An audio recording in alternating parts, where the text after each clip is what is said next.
Hello and welcome to this video about sacred feminine leadership. My name is Harriet Fagerholm. And I'm Anua Gafia. Hey. Yes, a big topic for us, what we have been exploring now together, making some videos in Finnish. But now we decided also to make a video in English about this intriguing topic which has been with us for many years already, but now it's the time for us also to share this in the public and to raise the awareness of why this time is so crucial in inviting the sacred feminine energy, the divine feminine. Yeah, this energy, I feel it's spreading all over the world, and I basically got the initiation to start my personal journey. Was it 2013? And then later on 2000, maybe 15, 16, while I was in Portugal, and I've always been pretty. I feel like the world is my home. Like, well, the whole universe is my home, but the last 3 years I've been rooting myself, getting the power from the Finnish from Finland, from this how does the sacred feminine appear here, because it's very particular in the north, in the midst of darkness, in the where women are pretty strong, yet the essence of the sacred feminine has been pretty much killed or dead, or yet I feel like we are the ones in a way who are now bringing this or birthing this big change in the world, and thus I feel like we here in the north are kind of also leading the change. This is how I personally feel, and I'm very honored, and I hope to work globally with this theme. How about you? Yes. You can look at the situation of the women here in the north, in the Scandinavian countries. We have the most freedom to pursue our soul's purposes in a way, to self-actualize, to really standing our power and renew the culture from which we are now seeing the result of this culture we have been living in, with the devastation of ecological systems, also how women have been treated all over the world in a neglected and negative way. We see what the Me Too has raised to our awareness. So what are we going to do about it? My own journey started in yes, it's 15 years ago approximately. I was working as a professional educator, very devoted to my work, but I got very sick in my work environment and I didn't understand why. And I chose to embark on the journey towards health. And believe me, if you would have asked me back then that the sacred feminine leadership is my way back to health, I would never have believed any of those words, because I didn't have them in my mind, because I was educated with the Western culture, and realizing after working with business education that it's a very hierarchical and masculine way of operating. And we see also over the Western world, although women are strong in work life, very many women get sick. And why do they do so? Because it's not suitable for the feminine essence to work in such a hierarchical, dominating structure. And we are forcing ourselves to be stronger and hard, and in a way more masculine than many men, in order to survive there. Stronger in maybe different way than this essence, because it kind of makes makes women strong also.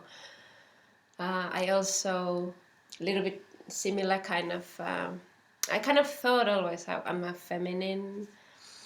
I was using a lot of high heels and dressing up feminine way.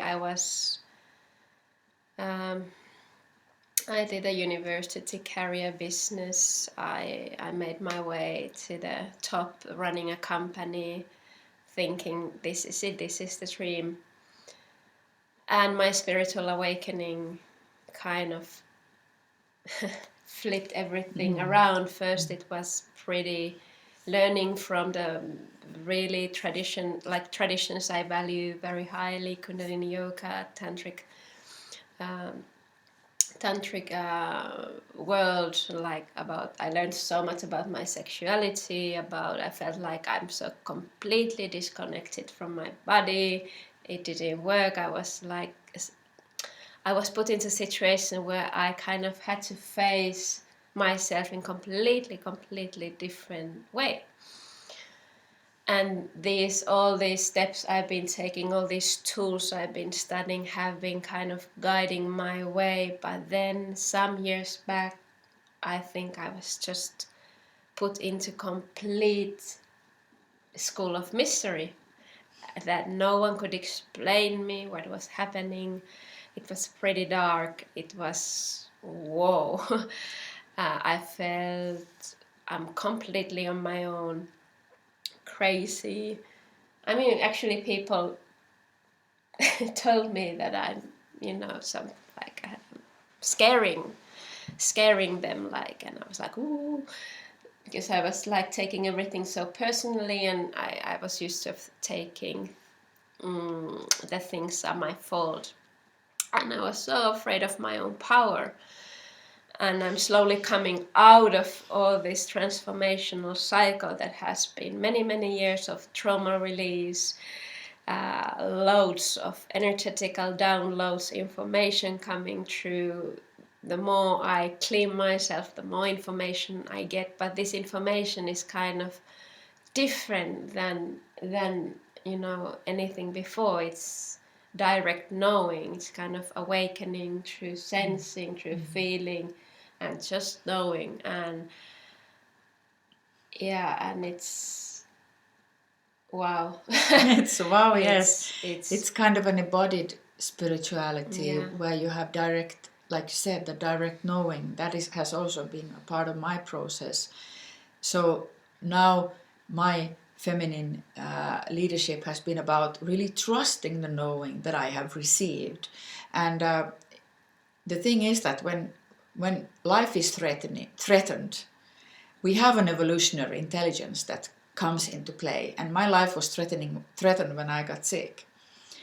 And then, of course, life tries to give you that information you need, so that what is it you need to do in order to recover, in order to become healthy. And I didn't understand that it was a spiritual problem, that the health for me I could find only on a spiritual level, which makes sense in a way if you understand that you cannot solve the problem with the same level thinking with which the problem has been designed, which is on a bigger scale in our ecosystems and in our societies. We cannot solve the problems with the same thinking that created them.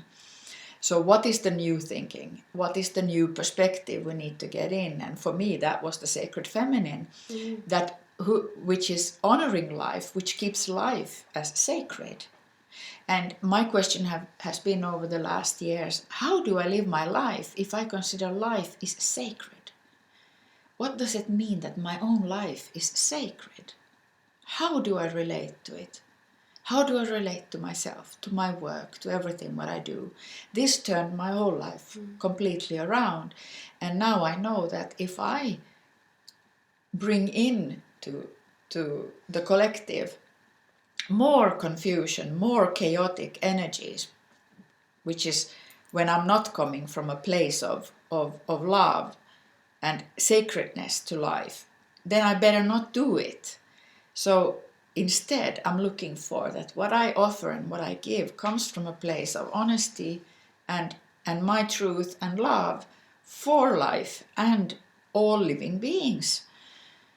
This is for me sacred work, and And it's kind of a fundamental change in the way of also I'm looking at the world. And I was not educated like that. And if you see the worldview in the Western world has been that we have exploited nature. And that lifestyle has spread all over the world.